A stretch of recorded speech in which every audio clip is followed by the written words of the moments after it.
लोकसभा चुनाव से पहले भारतीय जनता पार्टी और ओडिशा में सत्तारूढ़ बीजू जनता दल दोबारा साथ आ सकते हैं। कहा जा रहा है कि बस औपचारिक ऐलान ही बाकी है। हालांकि ये पहली बार नहीं है जब भाजपा बीजेपी साथ आए हो, लेकिन 15 साल पहले दोनों दलों के बीच दूरियां बन गई थी। अब कहा जा रहा है कि पुरानी दोस्ती की नई शुरुआत से एक और जहां भाजपा को बड़े फायदे हो सकते हैं, वहीं बीजेडी का उड़ीसा में दबदबा बरकरार रह सकता है। कहा जा रहा है कि भाजपा और बीजेडी सीट शेयरिंग को लेकर भी लगभग सहमति बना चुके हैं। संभावनाएं हैं कि गुरुवार को ही गठबंधन का बड़ा ऐलान हो जाए। बुधवार को भाजपा और बीजेडी ने अपने नेताओं के साथ अलग अलग बैठकें भी की। खबरें हैं कि मुख्यमंत्री नवीन पटनायक के करीबी माने जाने वाले पूर्व आईएएस अधिकारी बीके पांडियन ने भी भाजपा नेताओं के साथ बातचीत की है।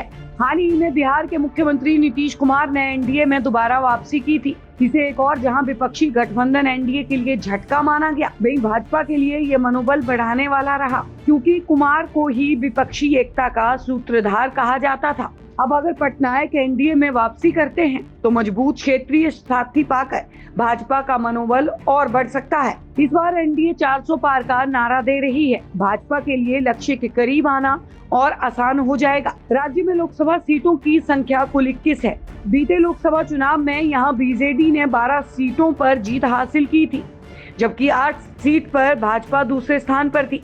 कहा जा रहा है कि भाजपा वोट शेयर बढ़ाने की ओर भी देख रही है। ऐसे में ये साझेदारी अहम साबित हो सकती है। इसके अलावा ये दोस्ती राज्यसभा में भी भाजपा की संख्या बढ़ाने में मदद कर सकती है।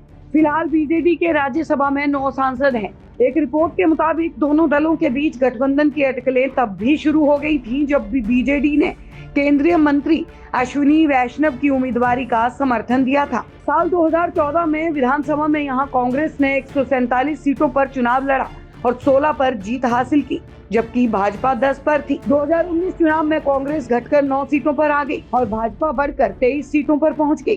बीते लोकसभा चुनाव में भी कांग्रेस महज एक ही सीट जीत सकी थी। अगर भाजपा बीजेडी साथ आते हैं तो ओडिशा की जनता के सामने मुकाबला त्रिकोणीय नहीं रह जाएगा।